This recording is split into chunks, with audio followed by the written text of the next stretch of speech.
Hi, I'm Richard Lang, and this is my friend Luc Vermeeren, and I'm going to chat to Luc about seeing. Hello. So, tell us what brought you to seeing in the first place. How long ago was it? I think it's about 13 years ago. I think 98. You gave a workshop in Antwerp. I was practicing Tai Chi at that time. And the physical movements were easy for me. Somehow this body picked it up easy.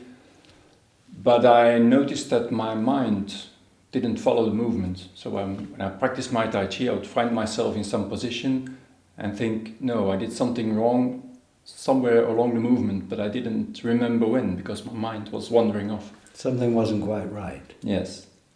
And so I thought I have to find a way to train my mind, to focus. And I was looking into meditation a bit. And then I saw an announcement of a workshop, The Headless Way. And I thought, well, if I lose my head, all the thoughts will also be gone. So my mind will be focused. That sounds good. Sounds good. Well, the first workshop I gave myself, there was, I asked the people, why did you come? And one of the women said, well, I saw a headless workshop and I thought, when my head is gone, all the thoughts will be gone. And then I thought, no, it doesn't work that way. So you came to a workshop? I came to your workshop. I can't say it was a big bang. It wasn't an enormous shift in my life. I think the thing that struck me most was the card experiment, where all of a sudden Luc disappeared. And dramatic in a quiet way. Yes. It was a feeling of freedom, of not having to act anymore, in a way.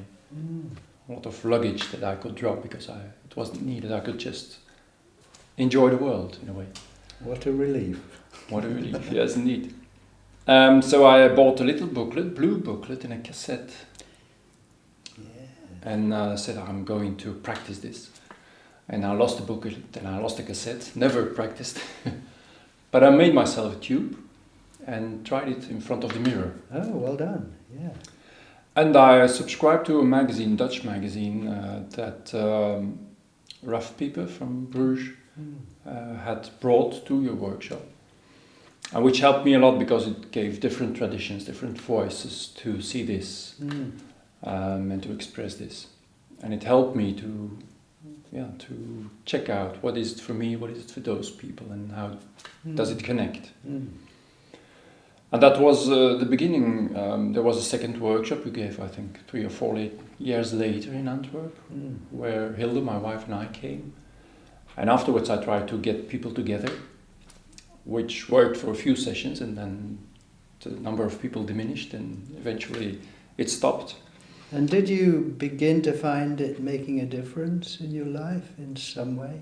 Well, at that time I don't think it was, I was conscious of any difference. But seeing that I couldn't get people together, I decided to go where the people meet. And that's here in Salisbury for the Headless Gathering. So that was my motivation to come here the first time. To meet other people. Yes, and to share it and to exchange what it does mean and what you experience. And that was a strong experience for me, being here for 5 days, using the experiments, talking to all kinds of people. And I think from that moment on it became more conscious. What does it mean? What does it change in my life? And the last years, more and more, there are things changing that I think are connected with seeing. Why do you think it was powerful for you to come together and to meet people? Have you got a sense of why? Well, you can see this with one experiment, but I always compare it to a curtain. Curtain opens, you see it, and then the curtain closes again. And your thinking starts analyzing, what should I see? What did I see? Did I see it right? Did I see it completely?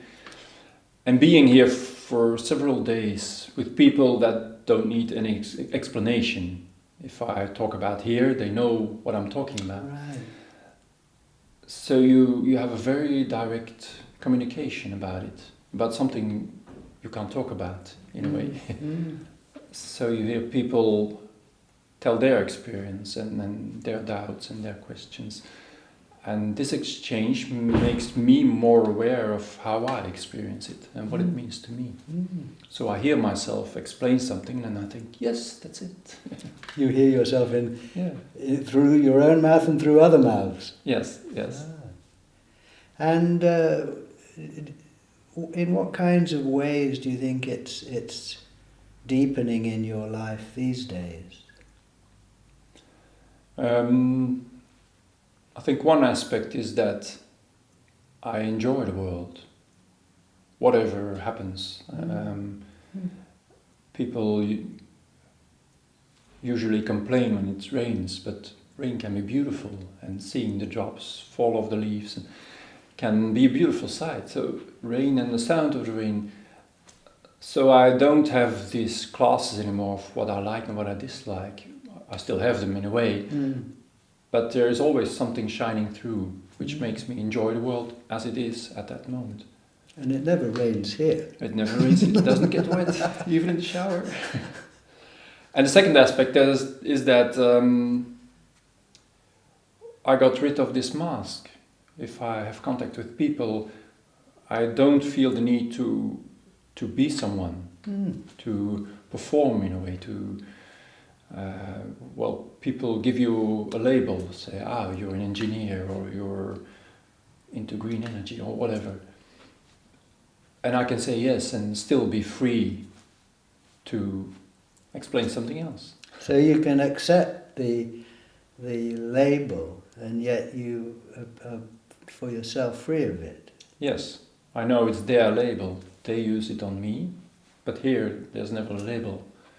So I stay free of the label, accepting that for them it's easy to give the label and then they know which box I'm in. Yes. But I'm never in a box for myself. A wonderful thing, isn't it? Yes, yes. Fantastic. Face to no face is another way of putting it. Yeah.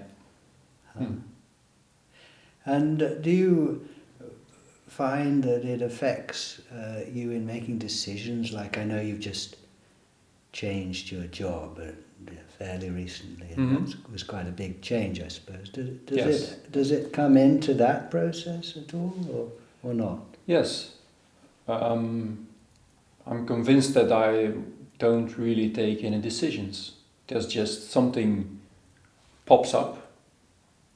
It's an occasion and you say yes or no. But in a way, for some things, like my job, when they called me on the telephone and said, well, I'm Jim from EcoPower. I knew that he was going to ask and going to say, we have a job for you, will you come? So I knew I had to say yes or no. And it was easy because if I said no, it would be final. I wouldn't change jobs anymore. I'm 54 now, so it was an occasion I got, a trust I got from those people. So I said yes. And everything else went smoothly in a way. And I realized that I can look at it from another angle and say, well, you changed jobs, but you earn less and you have less holidays and you don't have an office for yourself. You're in one big room with 20 people. And the one who explains what you have to do is someone who is hardly 30 years old. So all these things could make me disappointed and say, well, I'm 54 and I have to earn more and I have to get be some in charge. Status. Yes. But I don't find any difficult to drop that all and simply flow as it flows and enjoy it. You can relax back in your true status. Yes. And enjoying how these people work and how they accept me as I am for them. And do you find yourself mentioning seeing to the people at work or not? No, at work not. Until now. maybe next week they will ask me, oh, how was your holiday? Where did you go? And then there's that difficult moment when you say, well, I did a workshop. Oh, what kind of workshop? And then what do you say? Well, sometimes I say it's something spiritual, people meeting. And sometimes you feel some opening and you can talk about it more clearly. And I know one of the persons, she knows I'm in the headless way. I'm doing something with the headless way. I don't know how much she knows, but she mentioned it once. So it might be an opening. But even if there is no opening, it's no problem. Because you are open. Yes. You are the opening. Mm-hmm. And the people who need it will recognize it, and there are plenty of occasions to get in touch with it. And if someone were to ask you, like me now, what on earth does it mean to you? I know one can never define it, but what comes up? Freedom and gratitude, I would say. A freedom of the labels, freedom to choose in a way whatever you want, and don't attach to status or any conviction or belief.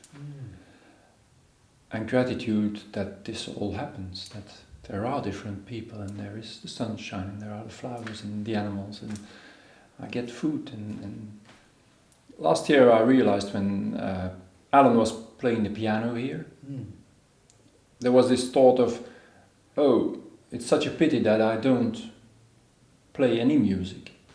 And then I thought, no, Alan plays it for me. He was learning, he was doing all this trouble, and then he gave me the music, so I can enjoy it, and it's my music in a way, and I don't feel the need to learn it for myself. Someone else had that need, and I can enjoy it. So that's the gratitude, I think. Beautiful, beautiful. Well, thank you, Luc. You're welcome. Thank you.